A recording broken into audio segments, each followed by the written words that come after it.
Then on the bottom right, Android phones fear him. He is the sultan of security. We're talking about mineyourbiz. Mine, I kind of want to ask you, is this, ecosystem that they have in place now enough to drive this hype for ApeCoin? Because sure, I can get a mutant ape merch or a mutant ape figurine or a mutant ape poster or a bored ape this, bored ape that.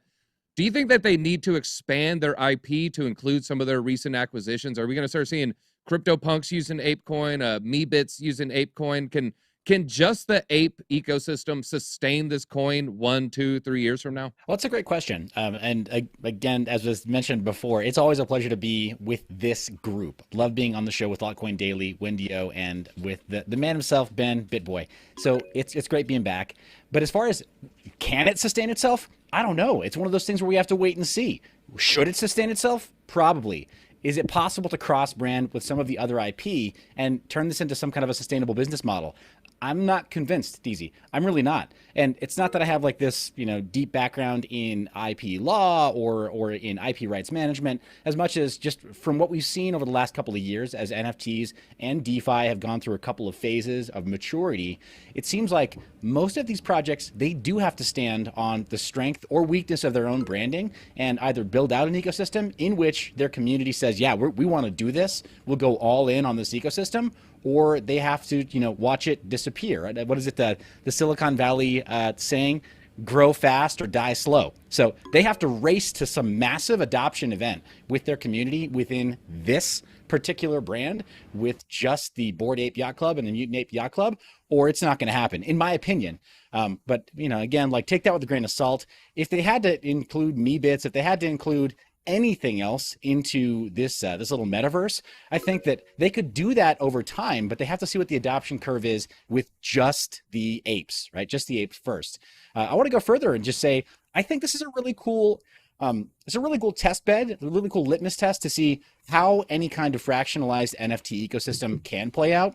And, I hate to go to the whole, the whole trad, comparing this to say Leonardo da Vinci or whatever, the Mona Lisa, but fractionalized ownership of traditional artworks. This is a really great test bed to see how that's going to work moving forward, because there is a lot of vintage IP that might benefit from a similar treatment. And what happens with ApeCoin, what happens with all the various, ape ecosystem, I think is going to give us a really strong indication as to whether or not some of that vintage IP can work in this ecosystem where we don't have to try to get lobbyists into Washington to protect our, our darling IP characters for hundreds of years or whatever.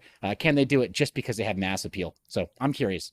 Mind your biz. Ben brought up a good point with, right now they're kind of in customer acquisition mode, low fees. Come on in. Are you worried about a duopoly, or maybe even, if we got a threesome going on, we got 3 companies, is, maybe fees going to incrementally just increase slowly but surely, similar to a Visa, MasterCard situation? Is this, something that maybe we should be keeping an eye out, 1 year from now, 5 years from now, 10 years from now? Or do you think that the free market is a little bit more free with Web3? Well, that's a great question. And I think as far as there being a good customer acquisition strategy, starting free or starting freemium or starting inexpensively, it's always a smart move on their part. So can't fault them for that. Just trying to get butts in seats, right? People through the door, use the platform, see if you like it. They've even said, to manage your expectations during the beta phase, that they're not going to have the full functionality of the platform. So on the one hand, they're not charging fees, but they're also not really giving you the full extent of what they've roadmapped for this platform. So I don't know, tomato in the beginning phase. As far as it potentially creeping up in the price to use the platform, I can't possibly say. 3 years from now, we'd have to see that Coinbase actually becomes a player, that it actually does give OpenSea a run for its money in terms of the gross revenue every week or month over month or over the next year. We need to see that they actually can hit at that level, right? That they can maybe even hit above their weight in this space. Coinbase, they push product. They definitely do. But not NFTs. This is absolutely new territory for them. And so I don't know what to expect as far as potentially rates going up. I think they'd have to really wow us, though, and capture a significant amount of the market before they can make a move like that. With LooksRare and OpenSea being only 2 and 2.5% respectively, for Coinbase to come in and be like, well, don't you know, we're Coinbase. We can charge whatever we want. I I don't see the market reacting well to that. Certainly, as we've been kind of crabbing sideways for a while, and people have been kind of uncertain about the gas fees on Ethereum, and whatever, the pushing the beacon chain merge back several months to for Ethereum 2.0 to decrease fees whenever it finally comes out. I think that the market is just not going to take kindly to a 3 or a 4% usage fee on a platform with Coinbase already kind of, for some people being unpopular for some of the moves that it's made in the past and then controversy surrounding listings, etc. I don't see it being a good strategy for them, certainly. And I know for my part, the only way that I'll get exposure to this platform is if I can use it in a fully decentralized way. So I'm not going to be happy with some kind of a fee increase. Once it does, if my NFTs are portable or any of my assets on that platform are portable, I'm packing them up and I'm voting with my feet. I'm getting out of there. Mind your biz. Do you have any tips when it comes to security, when it comes to blockchain gaming? Because I know I've made new wallets because what is this sketchy website, this sketchy gaming token? Like I got to put slippage up to 15 to play this game. Do you have any tips on, how to not lose your money or any gaming strategies, up, down, left, right, anything like that? Oh my gosh, yeah, you're bringing me back, man, back to the Contra days. Oh, The old cheat codes, unlimited lives. Yeah. So the easiest way to not lose money in crypto: don't participate. That's the end. Okay, I mean, don't play the game. That's the, if All you right, want, well, if you want to live a risk-free life. I'm a gamer. What's a tip? Look, I'm gonna do it no matter what. What tips can you share with me? Sure. The tips are, I mean, the first thing is though, if you are reluctant, if you're not seeing something that's genuinely a draw to you, don't play just because you think you might be able to earn. That's the first thing that I'm going to say. And it might be a little bit unpopular. Maybe I'm the first person here to say it, but if you're not seeing the sustainability of the incentive, then don't start. You don't have to. You really don't have to, especially if it's on a blockchain that you don't already have wallets for, because you are going to have to go and obtain collateral and then transfer collateral and then figure out how to make sure your collateral is semi-anonymous or pseudonymous or whatever.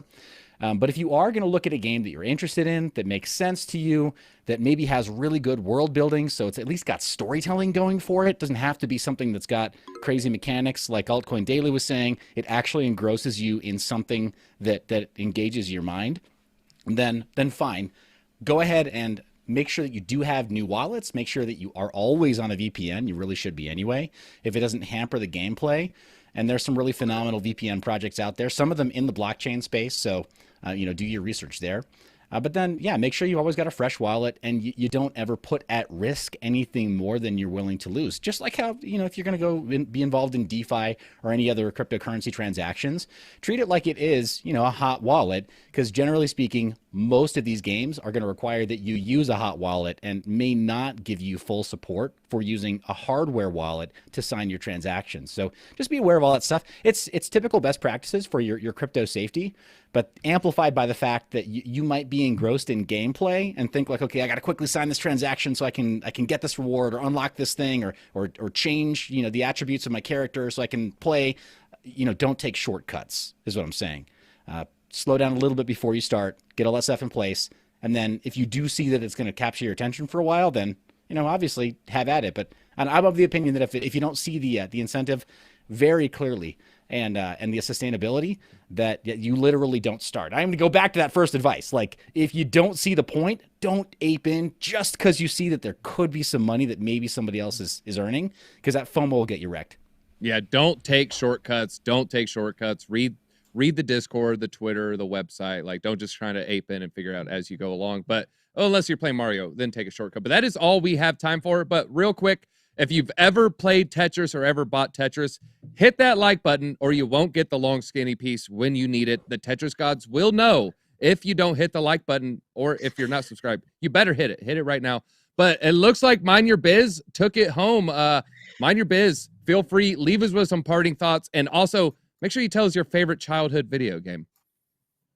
I can't believe it. First off, DZ, you told me this was the best panel you've ever had, so I'm flattered that I won on the best panel ever on Around the Blockchain. I can't believe it. Guys, come back tomorrow. Obviously, that's the top message. If you haven't subscribed to everybody on the panel, what are you waiting for? Right now, when markets are weird, that's when we release our best alpha, so you can't afford to miss right now. And tell a friend. But my favorite game growing up was actually Contra. Yeah, I liked Contra, man. I was an 8-bit guy. But I appreciate you having me back on. Contra was good. Pokemon Blue and Red, also great. Tetris, awesome. All right, that's all we got time for. Like he said, make sure you're checking out all the channels. Check out Meta Money. Check out Frankie Candles. And, of course, NFT Alpha. Make sure you're sub to everything. Until next time, Biz Squad. Easy out.